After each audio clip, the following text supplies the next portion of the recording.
Bismillahirrahmanirrahim. Assalamualaikum warahmatullahi wabarakatuh. Alhamdulillahilladzi ja'ala rahatal insani fi ahlihi wa ja'ala sa'adatahu fi syukrihi wa ibadatihi. Asyhadu an la ilaha illallah wahdahu la syarika lah wa asyhadu anna Muhammadan abduhu wa rasuluhu alladzi la nabiyya ba'dah. Qala Allah ta'ala fil Qur'anil Karim, a'udzu billahi minasyaitonir rajim. Ya ayyuhalladzina amanu qu anfusakum wa ahlikum nara. Sahabat cendekia muda yang dirahmati Allah Subhanahu wa taala, rumah bukan sekedar tempat berlindung dari panas dan hujan. Bukan hanya tempat kita istirahat dan lain sebagainya.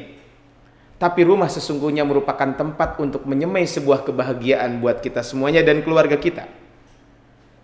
Yang jadi pertanyaan adalah bagaimana jika sebuah rumah tidak bisa memberikan rasa bahagia untuk penduduk rumah tersebut. Padahal Rasulullah SAW pernah menyampaikan dalam sebuah hadis riwayat Imam Ahmad, arba'un minas sa'adah, ada 4 perkara yang termasuk kebahagiaan. Al-mar'atus salihah, pertama adalah istri yang salihah. Yang kedua, wal maskanul wasi', tempat tinggal yang lapang. Kemudian yang ketiga adalah wal jarus salih, tetangga yang baik.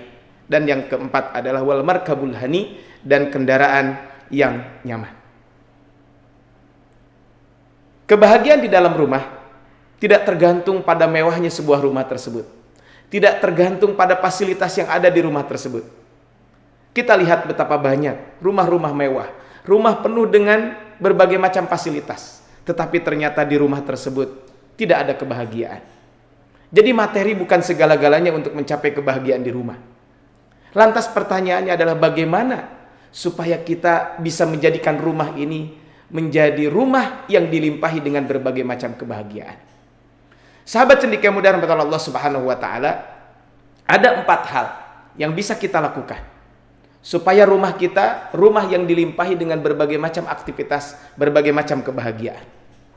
Pertama, jadikanlah rumah sebagai tempat untuk beribadah kepada Allah Subhanahu wa taala. Memang seharusnya rumah dijadikan tempat untuk beribadah kepada Allah Subhanahu wa taala.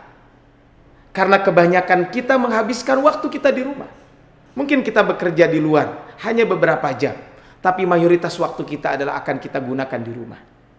Di antara ibadah-ibadah yang bisa kita lakukan supaya mendatangkan limpahan kebahagiaan di dalam rumah kita adalah di antaranya zikrullah, dengan kita banyak mengingat Allah Subhanahu wa taala. Rasulullah SAW menyampaikan dalam sebuah hadis riwayat Imam Muslim, mathalul baitil ladzi yudhkarullahu fihi, perumpamaan rumah yang di rumah tersebut disebutkan nama Allah Subhanahu wa taala, selalu zikrullah disebutkan di rumah itu. Wal baitil ladzi la yudhkarullahu fihi, dan rumah yang tidak pernah di situ disebutkan atau tidak pernah berzikir kepada Allah Subhanahu wa taala, mathalul hayyi wal mayyit, perumpamaan seperti orang hidup dan orang yang mati.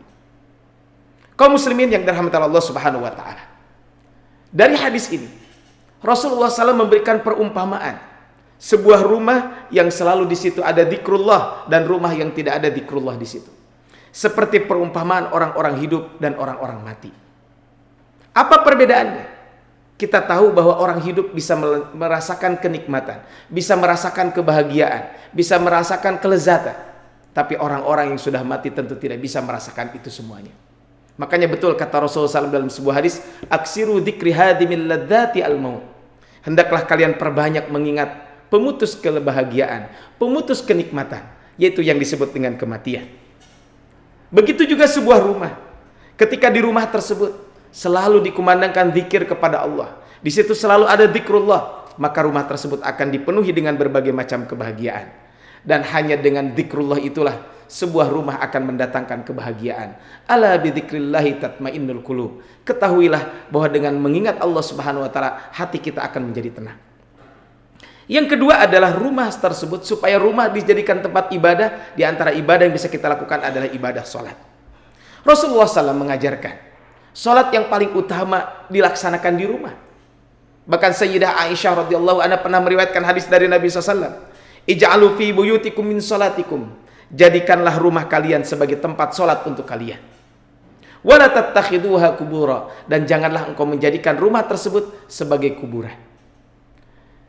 Yang ketiga adalah dengan kita selalu tilawatil Quran, selalu membaca Al-Quran. Sahabat cendekia mudah Allah Subhanahu wa taala.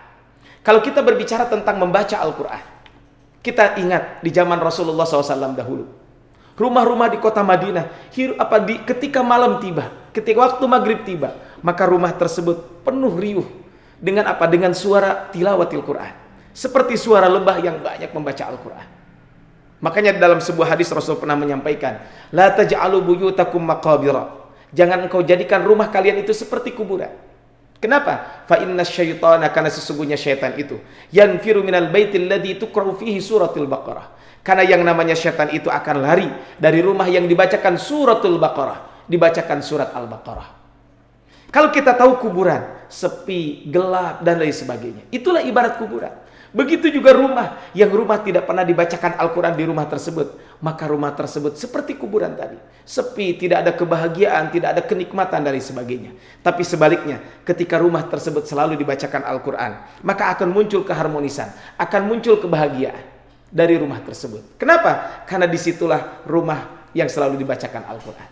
Rumah yang tidak dibacakan Al-Quran, syaitan akan ikut campur di rumah tersebut. Sehingga yang ada bukan kebahagiaan, yang ada justru kesulitan dan lain sebagainya. Makanya ketika kita memiliki rumah selalu dibacakan Al-Quran, maka syaitan akan kabur dari rumah tersebut, dan ujung-ujungnya keharmonisan satu sama lain di antara keluarga akan muncul. Jadi yang pertama, sahabat cendekia mudah rahmatullah Allah Subhanahu wa taala, bahwa kalau kita berbicara tentang rumah ini, supaya rumah kita dilimpahi dengan kebahagiaan, pertama, jadikanlah rumah tersebut tempat untuk beribadah kepada Allah Subhanahu wa taala. Yang kedua, hendaklah kita mendidik keluarga kita di rumah tersebut. Allah berfirman di dalam Al-Qur'an, "Ya ayyuhalladzina amanu qu anfusakum wa ahlikum nara." Wahai orang-orang yang beriman, jagalah diri kalian dan keluarga kalian dari api neraka. Mendidik keluarga dengan pemahaman agama yang baik, sehingga di situ diperkuat keimanan, kemudian di situ juga diperkuat ibadah, dan ujung-ujungnya dari keimanan dan ilmu yang dimiliki, maka akhirnya disitulah terbentuk sebuah keluarga yang baik, keluarga yang selalu dekat dengan Allah Subhanahu wa taala. Maka insya Allah ketika keluarga ini selalu dekat dengan Allah, di situ nilai-nilai pembinaan disampaikan, maka insya Allah keluarga tersebut akan menjadi keluarga yang bahagia, keluarga yang baik. Kenapa? Karena landasan kehidupannya selalu lillah, karena Allah Subhanahu wa taala. Landasan kehidupannya, landasan dalam keluarga selalu dalam rangka ketaatan kepada Allah Subhanahu wa taala. Ini adalah yang kedua. Yang ketiga adalah dengan selalu menghadirkan kenyamanan. Setiap kita mungkin bekerja di pagi hari, kemudian pulang sore hari dalam keadaan penat dan lain sebagainya. Bisa dibayangkan kalau di rumah tersebut tidak pernah menghadirkan yang namanya kenyamanan. Kapan kita akan istirahat dan lain sebagainya?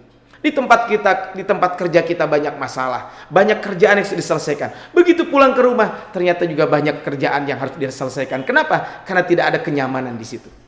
Jika rumah mampu memberikan kenyamanan, maka ketika hari berganti, besok seseorang akan melaksanakan pekerjaannya, sekolah, berkuliah, kerja dan lain sebagainya, maka karena malam harinya dia bisa istirahat dengan nyaman. Di situ penuh dengan kenyamanan, maka pagi hari orang tersebut dalam keadaan kebahagiaan muncul dari keluarga tersebut, sehingga dia menjadi pribadi-pribadi yang semangat dalam menjalani hari-hari tersebut. Tapi kebalikannya, jika keluarga di situ tidak ada kenyamanan, apa yang akan kita dapatkan? Sahabat cendekia mudah rahmatullah Allah Subhanahu wa taala. Yang keempat, yang terakhir adalah hendaklah kita selalu menjalin silaturahmi. Di antara tanda keimanan seseorang adalah, kata Rasulullah SAW, "Man kana yu'minu billahi wal yaumil akhir falyukrim jarahu." Siapa yang beriman kepada Allah dan hari akhir, maka hendaklah dia memuliakan tetangganya. "Wa man kana yu'minu billahi wal yaumil akhir falyukrim dhaifahu." Siapa saja yang beriman kepada Allah dan hari akhir, maka hendaklah dia memuliakan tamunya. Sebuah keluarga yang selalu memuliakan orang-orang yang datang ke rumahnya. Sebuah keluarga yang selalu memuliakan tetangganya. Dia saling berkunjung dan lain sebagainya. Maka tentu di rumah tersebut akan terjalin yang namanya kebahagiaan. Kenapa? Karena di situ akan terjalin kasih sayang. Tidak ada permusuhan, tidak ada kebencian, tidak ada iri dengki. Sehingga dengan tetangga terjalin hubungan yang baik. Sehingga pantas Rasul menyampaikan dalam sebuah hadis, ketika Rasul selalu mewasiatkan ketika didatangi oleh malaikat Jibril, maka kata Rasul, "Mazala Jibril yusini bil jar." Malaikat Jibril ketika datang selalu berpesan tentang tetangga dan tetangga. Hatta dhanantu annahu sayuwarrithuhu, sampai saya mengira bahwa tetangga itu akan mendapatkan warisan. Maka ketika kita selalu menjalin silaturahmi dengan tetangga, kita selalu memuliakan tamu, maka yang muncul adalah tidak ada iri, tidak ada hasad, yang muncul adalah kebahagiaan di dalam keluarga tersebut.